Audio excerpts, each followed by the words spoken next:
Halo, jumpa lagi di kanal Kita TV bersama saya, Rini Budoyo. Kali ini kita akan mengangkat sebuah tulisan dari Leonita Lestari yang berjudul Masih Badung, Siap-siap aja ketemu Dudung. 3 hari setelah pelantikannya sebagai Kasat, Jenderal Dudung secara spesifik meminta anggotanya untuk tidak ragu bertindak manakala ada organisasi yang mengganggu persatuan dan kesatuan negeri ini. Tak perlu banyak diskusi, tak perlu banyak berpikir, tetapi lakukan. Segera berkoordinasi dengan kepolisian untuk melakukan tindakan yang tegas. Itu merupakan bagian dari 7 perintah harian KSAD, kata Dudung saat memaparkan rencana kerjanya beberapa saat setelah dilantik menjadi Kasat. Bukan hanya itu, Dudung bahkan juga ingin meniru langkah Presiden Soeharto dalam menghadapi para perusuh negara. Saya bilang, kalau ada informasi-informasi, saya akan berlakukan seperti zaman Pak Soeharto dulu, ujar Dudung. Loh, kok justru pengen niru Pak Harto? Bila banyak orang kangen pada rezim Soeharto, itu pasti terkait dengan galak sikapnya pada para pengacau keamanan negara. Soeharto sukses menempatkan dirinya sebagai komandan. Dia adalah sentral kekuasaan.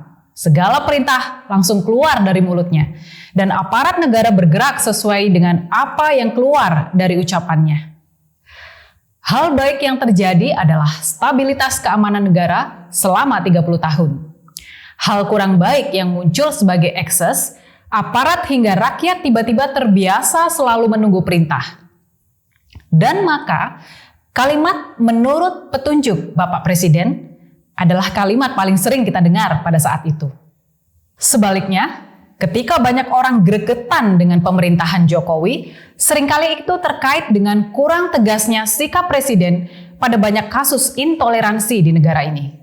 Keberanian kaum radikal di negara kita akhir-akhir ini memang terasa sudah sangat keterlaluan dan cenderung mengarah pada tindakan nekat. Lihat saja cara mereka tampil. Seringkali mereka merasa bahwa dirinya adalah pemilik sah negara ini. Dan maka kelompoknya juga sering merasa berada di atas hukum.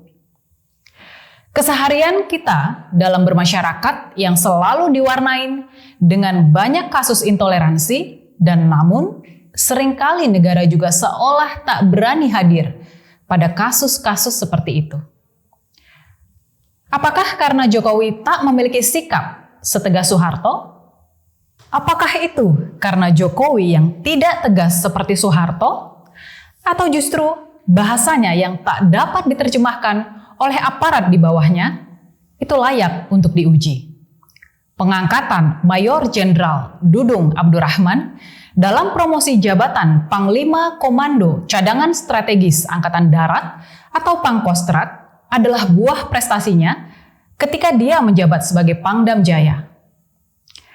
Apa yang membuat dia dianggap berhasil adalah karena berani mengambil sikap berbeda dibanding banyak rekannya sesama aparat keamanan yang lain. Ketika banyak rekannya sesama aparat keamanan menunggu perintah Presiden secara spesifik, Dudung tidak. Dudung mengambil opsi menerjemahkan apa yang tak diucapkan Presiden saat itu. Namun, membaca apa yang tersirat pada gimik Presiden.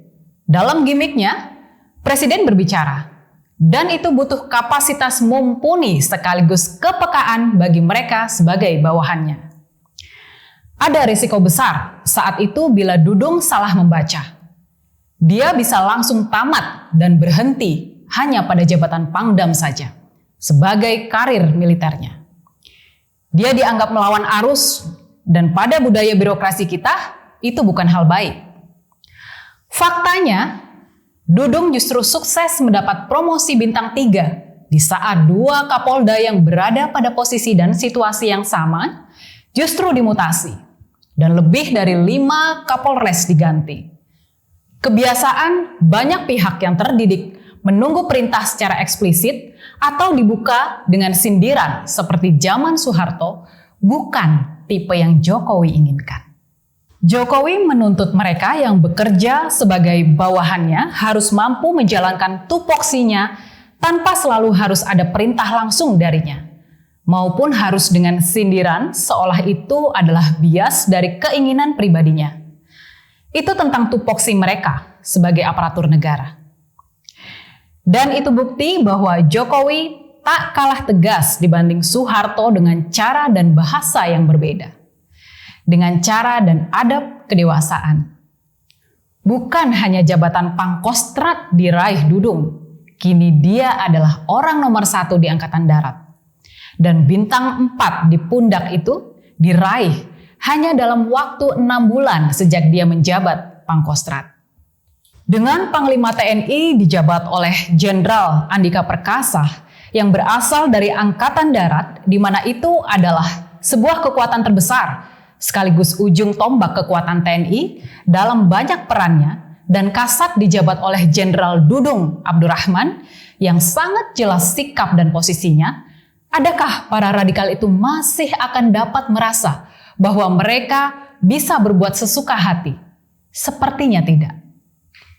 Dengan hadirnya banyak sosok nasionalis, seperti keduanya mengisi tempat-tempat strategis di negeri ini, secara perlahan dan pasti, negara ini akan kembali menempati posisi yang seharusnya.